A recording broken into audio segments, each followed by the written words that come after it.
Alrighty, thanks guys and gals. We appreciate that very much. We are on the July 4th weekend. The two toughest message times, weeks every summer are the 4th of July and July 4th. For some reason 4th of July is July 4th, right? You guys are all like, yeah, good. Both your personalities. Father's Day and July 4th are the toughest ones because dads would rather go golfing or hang out in the garage or whatever they want to do. And for July 4th, everyone's having, picnics, and there's some kind of thing that goes off in the sky and all that kind of good stuff. I always hope for July 4th to be like on a Wednesday or a Thursday, because if it's a Saturday, it makes it really difficult. So this year I planned it accordingly so that we would finish a series on July 5th. That way, everyone would have to be here. Sadly, last week I also shared with everybody that we have a new app that you can download on your smartphone, and then you can listen to the sermons and watch the sermons whenever you want. That way, if your kids are away at college or you're on vacation or whatever it might be, we finally got the audio squared away. So if you go to the earlier messages, they're going to sound echoey, but at least you have that ability to listen to it. But if you go to your phone, your smartphone, and go to the Google App Store, the Play Store, you download HighPoint Christian Church. If you have an iPhone, you can go to the App Store as well. If you have a laptop or an iPad, you can go to the iTunes Store as well, and you can put it on right on your laptop, and you can put it on your iPad, and you can listen to the sermons that way for whatever reason. Now, we still want you here. Don't get me wrong. It's so important for us to have this time together. We need this time together. The Bible shares that over and over and over. But you have that availability so that you all know, okay? Just want to make sure we pointed that out. Now, we've been in a series. This is the last week, and this is a series that we called Paying Attention. And we said the first week that we're paying attention because it's something that we can afford to do. Because in this world, over and over and over, it's trying to pull us back and pull us away and do all the things that this world would have us do, but not what God's Word would have us do. And so the next week we talked about that we really need to learn to shorten our attention span. And sometimes you think, well, no, shouldn't we lengthen it? And no, we need to shorten it because we need to learn to recognize God within each of the things that we're doing. So that if I'm working 8 hours, all of a sudden I'm working 12 hours, I need to see God within all of those 12 hours. If I'm on a field and I thought the game was going to be an hour and 45 minutes and now it's 2 hours and 15 minutes, I need to focus still on God within those moments. So if we shorten our attention span and start to recognize God within each of those moments, we start to see not only Him within those moments, but we start seeing eternally as well. And that's the idea behind that. So we're diving in this last week. In this final week, I'm going to share with you about a little company you may have heard of, and that company is Google. Has anybody ever heard of the company named Google? We've heard of it? Let me explain to you why you have heard of it and why you know who this company is. In 1998, two guys decided that there is so much information that is out there that people need to access this information. See, the internet was started with this very reason. They put computer systems all over the world, everywhere, so that if there was a catastrophic event, if something took place, that whoever was the survivors, they would be able to take everything that had been done up until that moment and would be able to recreate everything. So if someone decided to push the button, if there was a major, unbelievable catastrophe that took out countries or whatever it might have been, that they could literally start over. And so the government kept putting information out there, information out there, information out there. Well, then one day someone realized that, you know what, we can do this as well. And so they mirrored that over the public internet, and the government allowed them to have certain information where they could get into things. So in 1998, a couple guys looked at us and said, there's so much information out there and people really want to know this. But know this, when the internet was started, this was back like in the 60s. We're talking like Vietnam time. That they started looking and said, it just takes someone to get mad enough to push that button and everything's over, and everything's going to start over. And so it's been going on for decades before two guys said, let's get that information out there. So in a garage out west, they started a couple servers and started having a way to put that information out there, and they called their company Google. And so at first it was known as a noun. And so if you were a person that would go to look up this company, you would see there's two guys, literally two college students, they were graduate students, in a garage, and that would be their company portrait. Two guys standing like this, or the Facebook selfie, or whatever they do, they're together and they're all smiling. That's it. That was their company. It got so popular because they gave it away. They gave it away, they gave it away, gave it away, and Google, was, for whatever reason, was an easy name to remember. But then as they grew, as more people were using Google, all of a sudden they needed more help. So they had workers rumors that they came on. And one day, one of the co-founders sent out an email. And he sent the email out and he said, hey, everyone, make sure you keep Googling. And it was at that point that Google became a verb. And when it became a verb, it actually put the company in trouble. And here's why. If I tell you to make a copy of something, a carbon copy of something, which it used to be you would write on something, there'd be 3 copies, and you'd pull that black piece of paper out in the middle, and you'd have to clean your hands forever because it was, that carbon paper, and you'd try and throw it away, it was sticky and all that stuff. That was a carbon copy. So like when you email someone and the next thing says CC, that's carbon copy, but you don't get the black stuff on your hands, that's a carbon copy. But when you make a copy of something, the #1 company at the time was Xerox. And so it got to the point where Xerox was so popular that people would say, instead of making a copy of it, they would say, make a Xerox, make a Xerox. If you go to use a tissue nowadays, you tell someone, hey, go grab a Kleenex. We don't talk about getting a tissue, we talk about grabbing a Kleenex. And so there's been words over time that when it started off as a company, but we use it because it became so popular, and that's bad for the companies because now Kleenex has 50 different competitors and everyone sees it as a Kleenex. And yet when they go in there, that one was cheaper, I'm going to buy that one, and they don't go to that Kleenex brand. When it comes to Xerox, not everyone turns to Xerox now because Canon and Sony and whoever it is, they all make copiers now. With Google, it was the same thing. Google was that first major search engine. So when he said, hey, make sure that you Google it, not everybody is Googling it. And yet in 2002, that word was so popular that it actually was put into the dictionary. And this all started 4 years before that from 2 guys just wanting everyone to get out there and to get information, wanting to send out information, wanting to know things. And so nowadays, when we need to know an answer, what's the first thing we say? Did you Google it? Did you Google it? And what's the first thing we do? We pull up our smartphones. Oh, I'm going to Google this. Oh, I got to Google it. And you may not even use Google. You might use Bing, or you might use whatever else is out there. Internet Explorer was originally the first major search engine, but Google, because of its popularity, took over for it. And just so you know, these 2 poor guys that started off as college students that were struggling, eating ramen noodles and all that kind of stuff, last year they grossed in profit over $50 billion. So they're doing okay. I looked up last night just because I wanted to see, how much these guys are actually making. And in the 2 minutes that I had that discussion on just sharing with you who Google is, they made over $140,000 profit. They profit $140,000. And guess what? That last minute I'm talking about, they made another over $70,000. Apple makes over $70,000 of profit a minute. Microsoft makes over $50,000 of profit a minute. Samsung over $55,000 of profit a minute. Who uses Twitter? They are the one that's struggling the most. Those poor guys only make $28 a minute. How are they going to feed their families? I mean, that's just profit, right? So for an hour, they're only making whatever that is, $1,680. That's all they're making. I don't know how they're going to get by. But $70,000 plus a minute that these 2 guys started, and now you use this term and I use this term over and over and over. But here's the thing. Where is it that you go for your information? Where is it that you go to find an answer? Google it, Google it, Google it. And we go out and we Google, and here's the next thing is that when we get the answer, can we trust it? Do we know for sure that what we're seeing on the other end is the right information? A couple years ago, the U.S. Open had finished and had the finals, and they put the winner out there on Wikipedia. Who uses Wikipedia? We all use it at some point, sometime, and we all believe it to be true. And so they put out there and on the different stuff and had the winner, and my friend knew how to hack in, and he hacked in, and I got a text from his buddy, and he's like, you've got to go out to this webpage and take a look. And the 2012 U.S. Open had just finished, and it had the guy's name in there with the score, and oh my goodness, he's famous and all sorts of kind of stuff. And right below it was the 2013 winner. So for a year from now in advance, my buddy, his friend, had gone in and put his own name in there as the winner of the golf tournament the following year.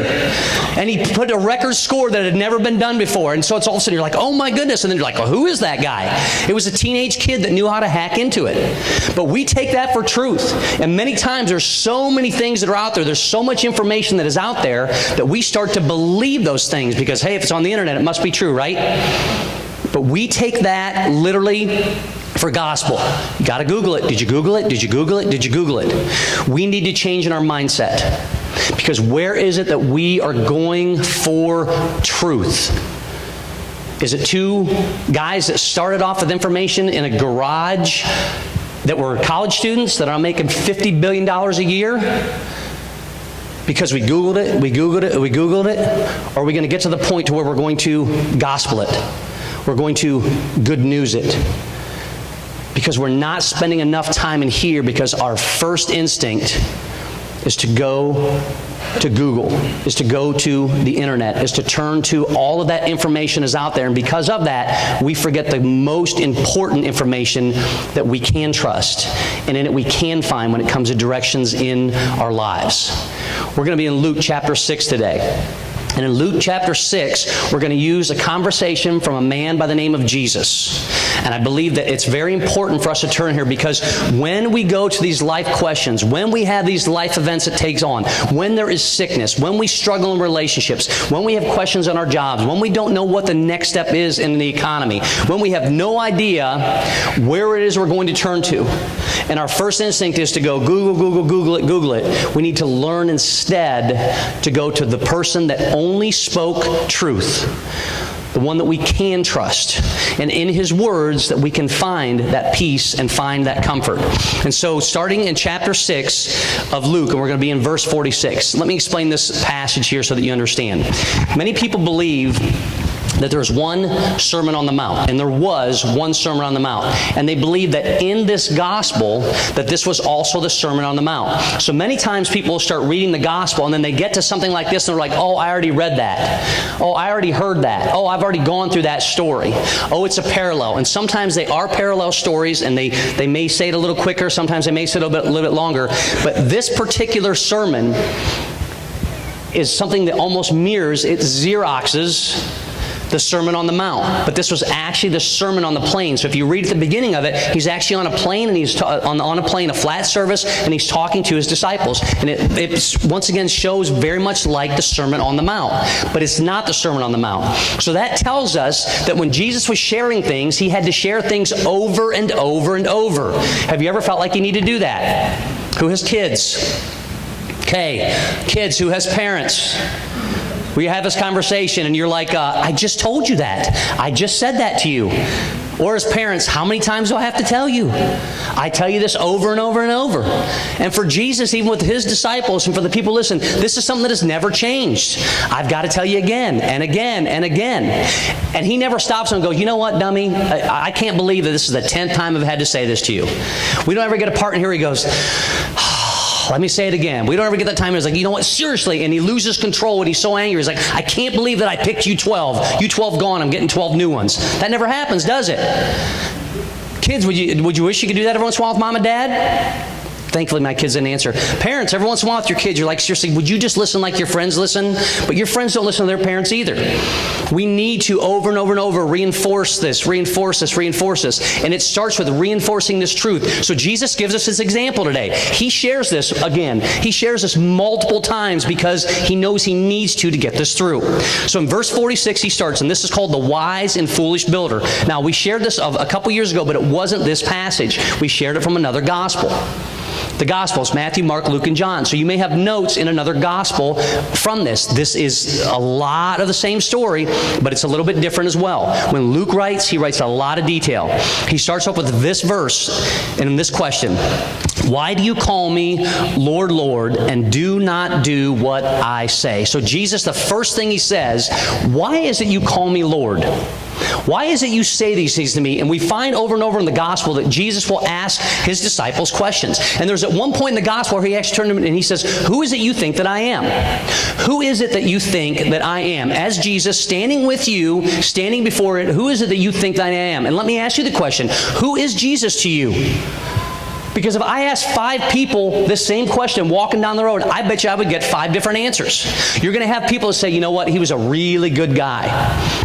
You will have a Muslim person, though, say he is one of our prophets. And yes, we know that he didn't sin. And yes, we believe that he raised from the dead, but he is not the Son of God. You'll get other people who say that, yes, he is the Son of God.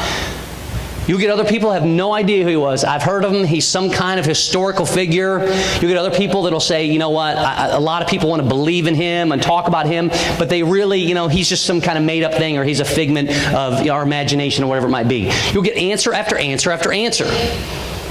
But if I were to ask you, who is Jesus to you? Who is he to you? Because he's asking them, you're saying, Lord, Lord. So when that means Lord, Lord, that means boss. And all of a sudden we say boss, and we're like, you're not the boss of me. I don't want you to be the boss of me. But he's saying Lord, Lord, meaning over your life. Is he Lord over your life, or is he Lord when you need him because you're struggling? Is he Lord because, oh, now I need some answers? Is he Lord because, oh, now things aren't going as I thought they were going to do? Now the stress is too high. Now the anxiety is too much. Now I'm continuing to worry over and over. And now I need you, so now I want to hear from you. And now I want to know that you are there. And at one point when he's asking the disciples over and over and over, they aren't getting the answer right. And finally, Peter's the one who gets it right. And he's like, you're the Son of God. You are the one. You changed everything. You changed my life. You're changing people's lives around here. You, the ultimate healer, you are everything that we've always looked for. You are my saving grace. Now, I paraphrase that. And you can look it up later as to what the exact words that he said. But don't Google it. Gospel it. Go to Matthew, go to Mark, go to Luke, go to John, and dive in to the words that Jesus says, the questions he asks, and their responses. Because it took the disciples time to answer in the right way. Because it took them time to spend with Jesus. It took them time to answer that question as to who Jesus was to them specifically. And if you don't know that answer, you can't get that answer from Google. You have to get it from the gospel. Tough question to start off with today. But Jesus, who is he? And who is he to you? He continues and he says this. He says, I will show you what he is like. I will show you what it is like for he who comes to me and hears my words and puts them into practice. So he says to each one the first thing, listen, if you want me to be Lord of your life, if you want me to handle things when there's struggles, if you want me to take care of this time when husband and wife aren't getting along so well, when your kids are driving you crazy, when your parents are driving you nuts, when all these things are taking place, he says this, he says, I will show you what he is like who comes to me and hears my words. And there's a second part of it. Don't just listen to it. Don't just listen to it, because if you just listen to it, you're going to go on your way. If you just hear what I said, and you acknowledge me, you're just going to do your thing. You're going to do what the world wants you to do.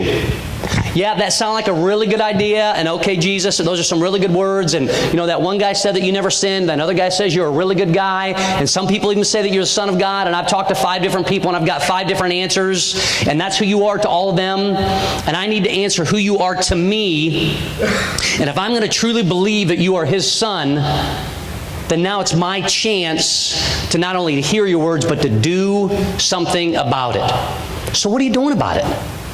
What do you do about it daily? Where do you spend your time daily? What are the struggles that you have?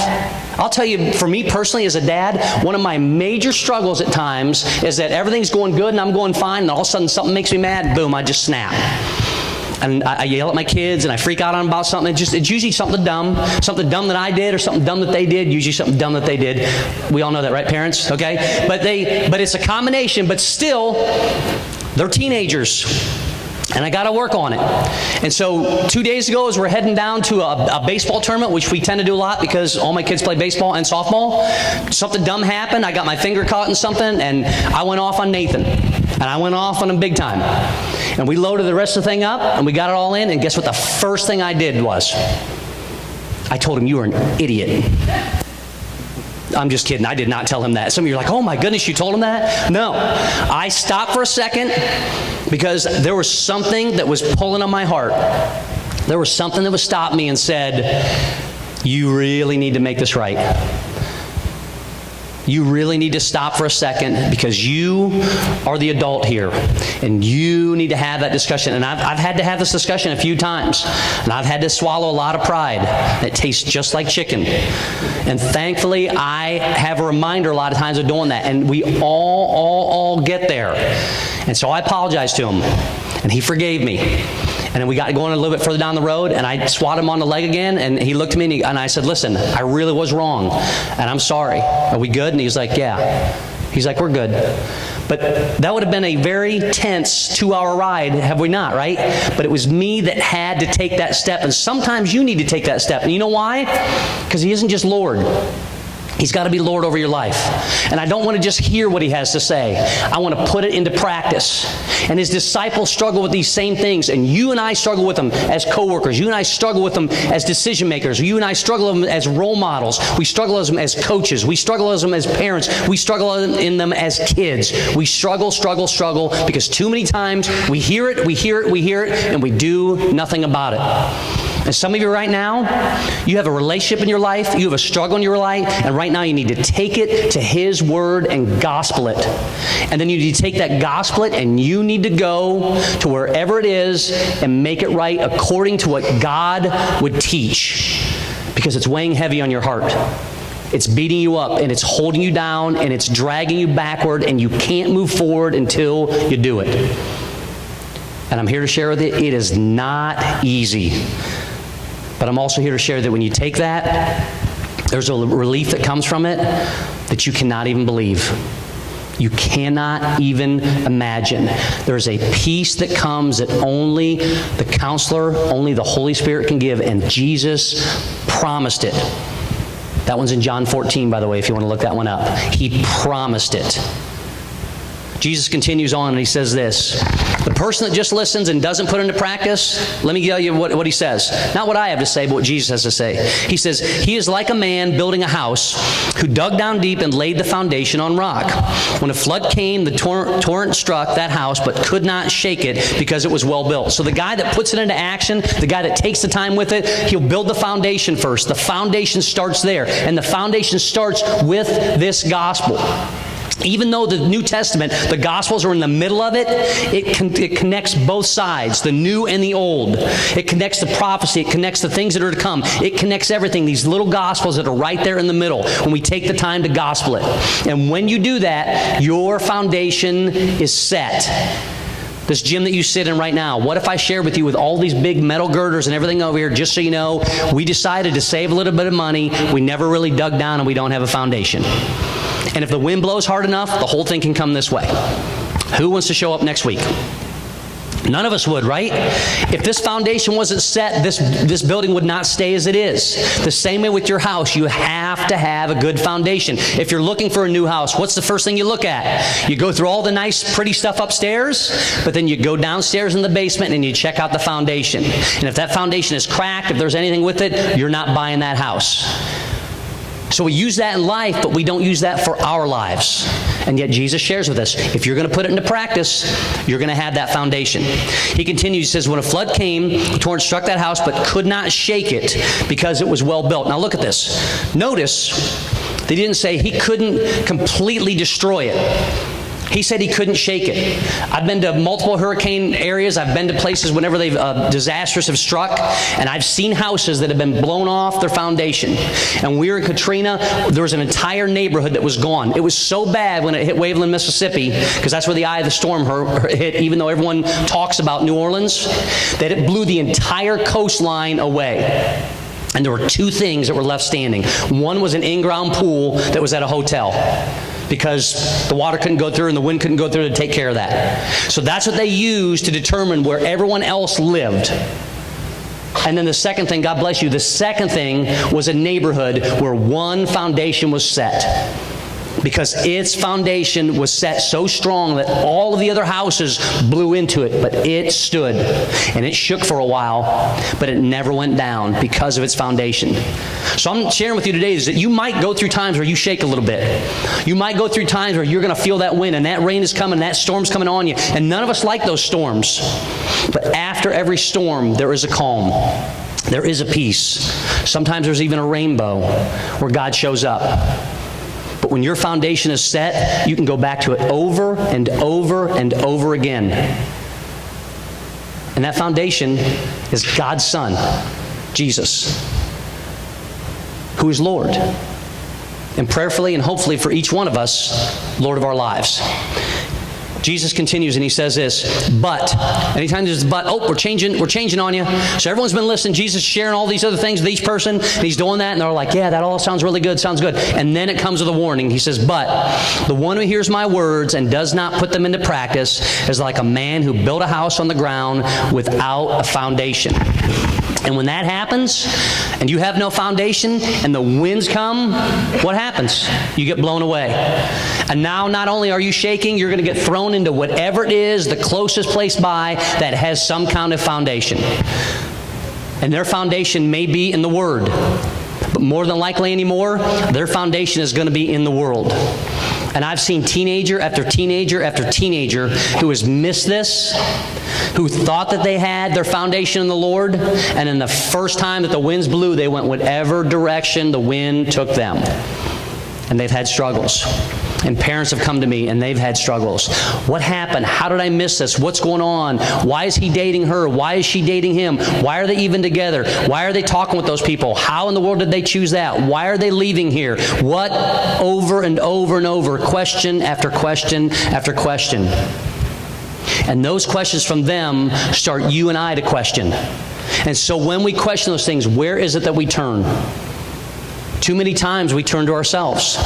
Too many times we turn to what this world has to say. Too many times we turn to our own understanding, even when we know that the Bible says to not lean unto our own understanding. It tells us to lean into His Word and lean into Him. And Jesus says it's okay to do that. Bring it to me, I can take it. But don't just listen to it. Put what I have to say into practice. But the one who hears my words and does not put them into practice is like a man who built a house on the ground without a foundation. The moment the torrent struck that house, it collapsed, and its destruction was complete. And that's our biggest fear. Our biggest fear is that when the rain comes and when the wind starts to pick up after it and when all of a sudden there's lightning and thunder and everything in there, that we all of a sudden feel that and we collapse. Our kids collapse.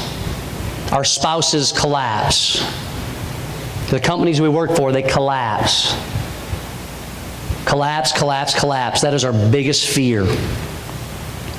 And when we hold on to that fear, we're stuck. And we can never move forward. And so at that time, when those moments happen, because they happen to you and they happen to me, who is Jesus to you? Can you call out to Him and say, Lord, Lord, I need you? Or is that the only time that you call out to Him? Lord, Lord, now I need you. Now it's my time to turn to you. Now it's that moment that I really have to know what it is that you say. Instead of bathing ourselves daily, instead of spending time in His Word daily, how is it that we take those steps? How is it that we don't miss that? We gospel it. We good news it. We turn to the truth over and over and over. If you need a couple ways to do that, let me give you a few ways here today. First thing is, get a Bible that's a study Bible. Don't read from a Bible that you don't understand. I'm not saying get rid of that Bible, but I'm saying read from a Bible that you understand so you can dive back into that Bible and so it helps you to understand it. Having a study Bible, I have some notes and things like that on the bottom that will help you to go through to understand it even more. There's people that have devoted their lives to help you to understand it. Their lives, it's everything they've done. It's their way of giving back to you so that those truths you better understand. In the middle of every Bible is a circular reference, and it gives you other verses to point to. And when you dive into those other verses, it'll literally say Luke 6:46, and you go to the middle and it goes, oh, I can turn to Psalms this, Proverbs this, Ezekiel this, whatever it might be. And I can also turn to Matthew and I can turn to Mark over and over and over. And you start seeing how God's Word comes together. Because at the very center of it are the Gospels. At the very middle part that we see, not at the beginning of the New Testament, in the middle of this full compilation of this Bible, is where we can gospel it, where we can good news it. So get a Bible that is a study Bible that you can understand. I'm not saying throw out your other Bible. I want to make sure that I point that out again. It'll help you understand if you dive back further into it.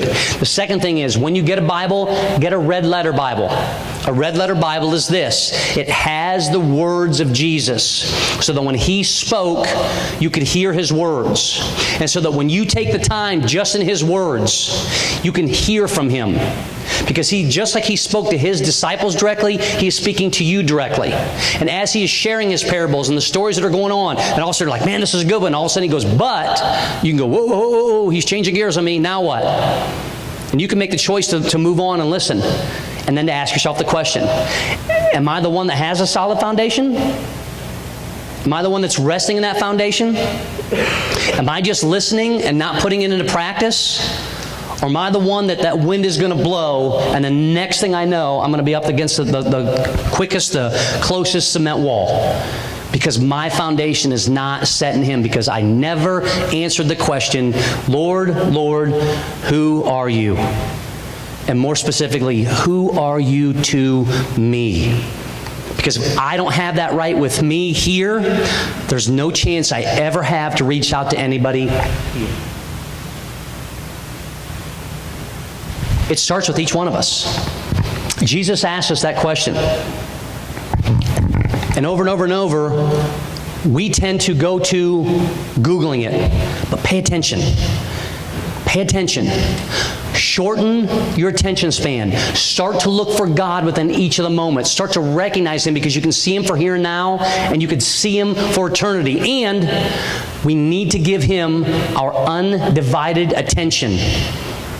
When we're at home, when we're in our car, when we're at work, when we're at school, in our downtime, in our alone time, in our busyness, we need to give him our undivided attention. Why? Because we've got to get back to the point of his truths. We need to gospel it. We need to good news it. And it's the only way that we can hear from him over and over and over again. Would you spend some time with him this week? Would you rest in him this week? Would you wrestle with those questions just with you and him this week? And then would you take that step and dive into it word by word, red letter by red letter, and listen to a loving Savior who doesn't want you to just hear. He wants you to act upon it. And watch as your life changes moment by moment, because you see him in this moment now with eternity in mind. Imagine what that'll look like. Just imagine what that'll look like in your life if you give it to the one who gave all. Would you stand, please, so we can close in a word of prayer? Dear Lord, I thank you.